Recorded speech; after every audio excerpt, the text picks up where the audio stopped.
Oyez, oyez, gentes damoiselles et damoiseaux, laissez-moi vous raconter une histoire. Il était une fois dans une galaxie lointaine, très lointaine. Petit prince, s'il te plaît, dessine-moi un mouton. Ou encore, comme hier soir, papa, raconte-moi une histoire. Voilà, aujourd'hui, on parle de copywriting, de storytelling ou encore l'art de raconter une histoire. Et des histoires, on en a eu déjà quand même pas mal ces dernières semaines sur YouTube, notamment avec le rover Perseverance qui a atterri sur Mars, histoire extraordinaire. On a aussi le président Macron qui commence à essayer de lancer des défis à des YouTubeurs. Ou enfin, comme hier soir, grand drame pour moi, la vidéo de Daft Punk qui annonce sa séparation. Alors, le point commun en fait de ces trois histoires, c'est que principalement, elles ont été diffusées sur YouTube. On a tout d'abord le rover Perseverance où on a pu suivre en direct en fait l'atterrissage. Ces derniers temps, on a vu carrément la vidéo de l'atterrissage et effectivement, on reviendra un petit peu sur cette histoire qui est incroyable, qui permet d'accrocher les gens. Pareil pour le président Macron qui lance un défi à McFly et Carlito. Allez voir la vidéo, allez voir la vidéo. Moi, je veux qu'ils atteignent les 10 millions. Je veux voir McFly et Carlito faire un concours d'anecdotes avec le président Macron. J'ai hâte, j'ai hâte. Et enfin, effectivement, Daft Punk qui se sépare, où il n'y a pas un seul mot en fait dans la vidéo, mais c'est une histoire en elle-même, et c'est ce qu'on va voir. Alors, avant toute chose, par rapport au chat, j'aimerais savoir quelque chose. Lorsque vous regardez une vidéo sur YouTube, qu'est-ce qui fait que vous restez jusqu'au bout? Voilà, dites-le moi dans les commentaires. On répondra à la fin de la rubrique un petit peu à vos différentes questions. Donc, par rapport aux phrases du début, ce sont des phrases que j'ai reprises, vous les avez peut-être reconnues. D'abord, c'était au Moyen-Âge, lorsque un troubadour venait conter une histoire, il attirait la foule, il haranguait la foule, en fait, pour faire venir les gens à lui. La deuxième, je ne sais pas si vous l'avez reconnue, mais c'est l'intro de Star Wars, qui est déjà dans une galaxie lointaine, très lointaine. Et enfin, Le Petit Prince est tout simplement l'histoire du soir que tous les parents connaissent. En fait, ce qu'il faut comprendre, c'est que grâce à ça, j'ai attiré votre attention. Et l'attention, c'est le nerf de la guerre pour tous les réseaux sociaux. Sur YouTube, ça s'appelle le watch time. Le watch time, qu'est-ce que c'est? C'est le temps de visionnage moyen que vous allez passer en fait à regarder une vidéo. Alors, à quoi ça sert? Ce watch time, c'est ce qui va permettre en fait à YouTube de définir si votre vidéo est pertinente ou pas. Et s'il va la promouvoir auprès d'une audience en fait qui est similaire à la vôtre ou pas.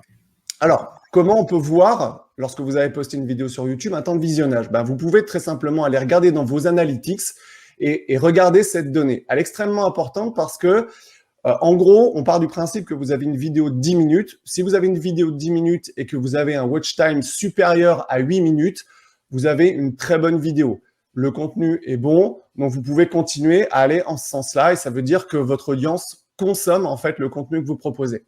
Par contre, si vous avez une vidéo qui va durer en watch time 4 minutes alors que votre vidéo fait 10 minutes, c'est qu'il y a un problème. Alors, ça peut être du contenu, mais ça peut très bien être aussi comment vous racontez l'histoire. Et c'est là où on va arriver, en fait, un petit peu aux vidéos qu'on a vues tout à l'heure.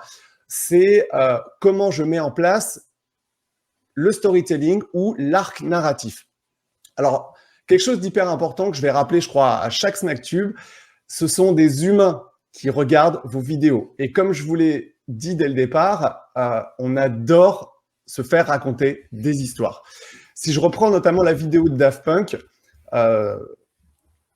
tout est scénarisé et on a le fil en fait de l'histoire. Les deux personnes qui marchent côte à côte, la personne qui s'arrête, son compagnon continue, il le rejoint, il y a un échange de regards, la tête se baisse.